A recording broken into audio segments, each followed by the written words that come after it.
Good morning. How are you? It's a little chilly today, but it's beautiful out. We have all the colors of the season. Uh, Now, we're having this talk in part because we're battling our own isolation because of the pandemic. We're being smart. We're doing things at a distance.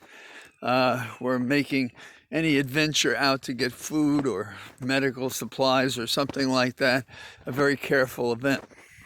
Now, the head of the entire coronavirus effort in America is Vice President Pence, and his staff is entirely infected.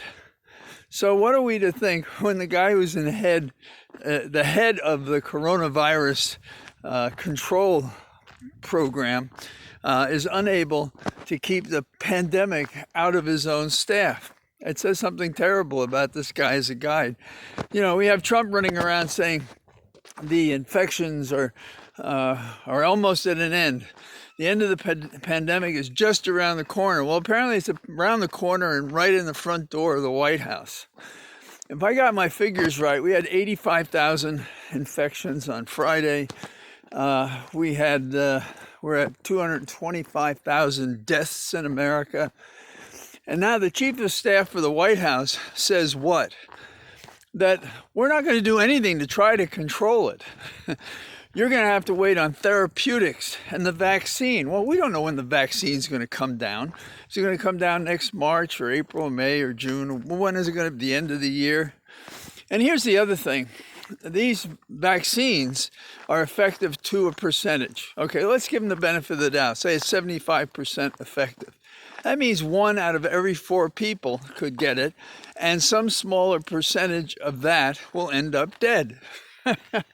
And if you're in the vulnerable categories and they're not in the test group, then you get another skew in the statistics about the value of the vaccine. And it doesn't appear that, God willing, that Trump is going to be in the White House when these vaccines need to be approved. Biden will be there. But would you take a vaccine from this man? I don't think so. And they even considered concealing the fact that Pence's staff had been infected.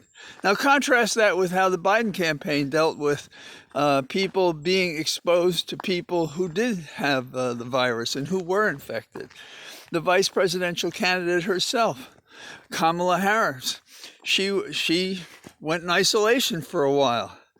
So right there, you have a difference in the responsibility of these two kinds of candidates, innate to them despite the pressure they have to be running for office, running for the highest offices in the land. Now, the second sad and depressing thing today is that the Supreme Court justice will be chosen sometime this evening, probably after talking all day. Hopefully the Democrats will make the point. But we will see no profiling courage.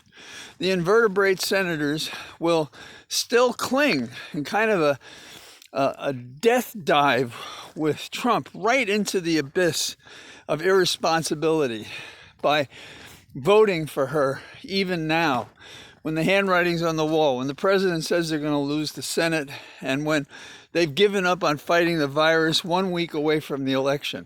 It's amazing. But there we are. So I hope you're doing well today.